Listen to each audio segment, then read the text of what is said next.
श्री गणेशदत्त गुरुभ्यो नमः। अखंडमंडलाकारं व्याप्तं येन चराचरं तत्पदं दर्शितं येन तस्मै श्री गुरुवे नमः। परमपूज्य सद्गुरू श्री रामकृष्ण क्षीरसागर स्वामींना वंदन करून संघटित सत्संग मंडळांच्या या गुरुकार्यातील मोहिमेमधल्या 2119व्या भागाचं मी पठण करीत आहे। आज माघ कृष्ण दशमी गुरुवार दिनांक 12 फेब्रुवारी 2026। गुरुवाणी पुष्प 17 या ग्रंथातील 4था अध्याय शृंगेरी पीठ आणि आपले श्री दत्त देवस्थान यातील पुढील भागाचं मी पठण करीत आहे। आपल्या प्रासादिक वाणीतून परमपूज्य सद्गुरू श्री रामकृष्ण क्षीरसागर स्वामी आशीर्वाद देताना पुढे म्हणतात, 1995 साली पुन्हा शृंगेरी पीठाधीश्वर श्री भारती तीर्थ स्वामी महाराष्ट्र दौऱ्यावर आले होते। 28 जानेवारी 1995 साली आचार्यांच्या करकमलांनी श्री दत्त क्षेत्राच्या नियोजित वास्तूचे भूमिपूजन झाले। श्री भारती तीर्थ स्वामी या ठिकाणी 8 दिवस राहिले। त्यांच्या ठायी माझ्याविषयी एक प्रकारची ओढ आहे। गुरु व शिष्य एकमेकांना सोडून राहूच शकत नाहीत, एकमेकांना विसरू शकत नाहीत, यालाच मधुर भाव असे म्हणतात। अनादी कालापासून हे चालत आलेले आहे।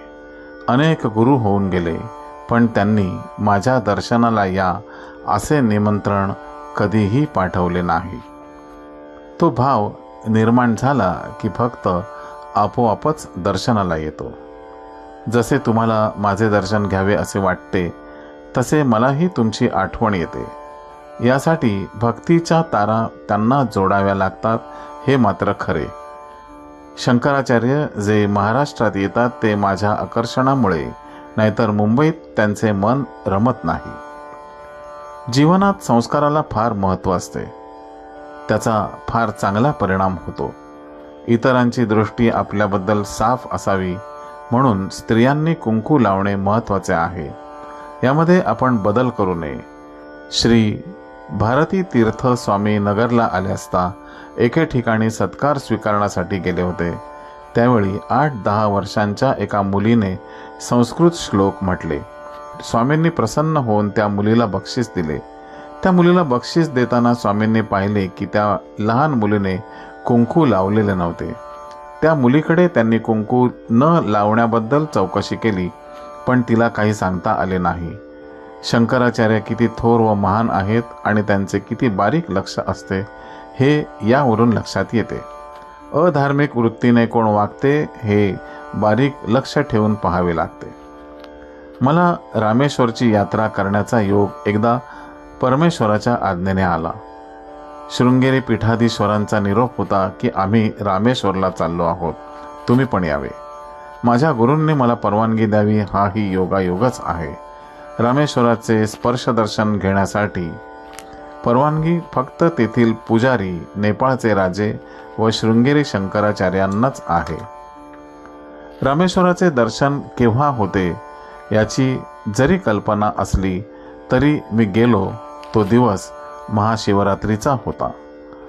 शंकराचार्यांची अशी परंपरा आहे की त्यांनी शक्यतो कोणाला स्पर्श करू नये व कोणाला शिवू देऊ नये, पण मला पाहिल्यावर त्यांनी मला मिठीच मारली।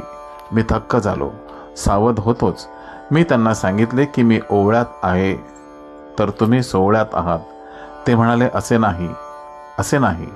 हा जो भाव त्यांच्या मनात माझ्याविषयी निर्माण झाला तो फार महत्त्वाचा होता। गंगा मिळाली गंगेला असे वातावरण निर्माण झाले। तुम्ही लोकांनी यातून काय बोध घ्यायचा, तर आपण जी परंपरा चालवित आहोत ती अगदी बरोबर आहे। शृंगेरी पीठाधीश्वर श्री अभिनव विद्यातीर्थ स्वामी जेव्हा प्रथम नगरला आले तेव्हा ते म्हणाले की नगर हे आम्हाला शृंगेरीच आहे। नगर व शृंगेरी यात त्यांनी कधीही भेद मानला नाही। तेव्हा ही परंपरा लक्षात घ्या व भगवंताच्या सेवेला लागा। गुरुवाणी पुष्प 17 या ग्रंथातील पुढील 5वा अध्याय आहे ओढ। विश्वातल्या प्रत्येक जीवाला ईश्वराच्या भेटीची, त्याच्यापर्यंत जाऊन पोचण्याची ओढ असते। प्रत्येक जीव आपल्या पद्धतीने तिथे जाण्याचा प्रयत्न करत असतो, पण प्रत्येकाचा भगवंतापर्यंत जाऊन पोचण्याचा मार्ग भिन्न असतो एवढेच. ज्या भगवंताने या सृष्टीची रचना केली त्या भगवंताचा विसर या चराचरात कोणालाही पडत नाही. या विश्वाला एकत्र बांधून ठेवण्यासाठी भगवंताने ही ओढ चराचराच्या ठायी निर्माण केली आहे. ती खोलपर्यंत दिसून येते. तुम्ही मूर्तीतील दिसणारा परमात्मा आणि तुमच्यातला फक्त संबंध जोडला, परंतु भगवंताने या सृष्टीची रचना करताना या सृष्टीत जे जे काही वस्तू, प्राणी, वनस्पती, निसर्ग, पंचमहाभूते निर्माण केले त्या प्रत्येकाच्या ठायी त्याने अदृश्य पण सर्वांना एकत्र बांधून ठेवणारी ओढ निर्माण केली. जर निसर्गाचे अवलोकन केले तर भूमीला आकाशाची, आकाशाला भूमीची, पाण्याला भूमीची, वनस्पतीला भूमीची, वनस्पतीच्या मुळांना भूमीतल्या खनिजांची व पाण्याची, अंकुराला सूर्यप्रकाशाची, नदी नाल्यांना समुद्राची ओढ असते. त्यानुसार ते आपले मार्गक्रमण करत असतात. ते ज्या दिशेने मार्गक्रमण करतात त्याच दिशेने त्यांना मार्गही मिळतो व आधारही सापडतो. ही ओढ मुंगीसारख्या सूक्ष्म जीवांपासून मनुष्यापर्यंत सर्वांना असते. गुरुत्वाकर्षण म्हणजे ही ओढच आहे. पृथ्वीवर गुरुत्वाकर्षण आहे म्हणूनच प्रत्येक गोष्ट तिच्याकडे आकर्षिली जाते. सृष्टीचे निरीक्षण केले तर असे दिसते की वर जाताना म्हणजे ऊर्ध्वगामी वस्तूचा वेग कमी होतो, परंतु खाली येताना म्हणजे अधोगामी वस्तूचा वेग वाढतो व ती वस्तू जोरात पृथ्वी तलावर येऊन आदळते. तशी ही ईश्वराचीच योजना आहे. चंद्राला पाहून समुद्राला भरती येते. सूर्योदयाबरोबर कमळ फुलते. सूर्याकडे पाहून सूर्यफुले आपली मान वळवतात, फुलतात. फुलात सुगंध, फळात रस या ओढीतूनच निर्माण होतो. मातेला दुधाच्या धारा लागतात त्या बाळाच्या प्रेमाच्या ओढीने. दुधाची निर्मिती ही बाळाच्या आगमनाच्या ओढीने निसर्ग आईच्या देहात आधीच करून ठेवतो. मातृत्वाच्या व बाळाच्या ओढीचा वेग कमी असेल तर मातेला दूध कमी असते.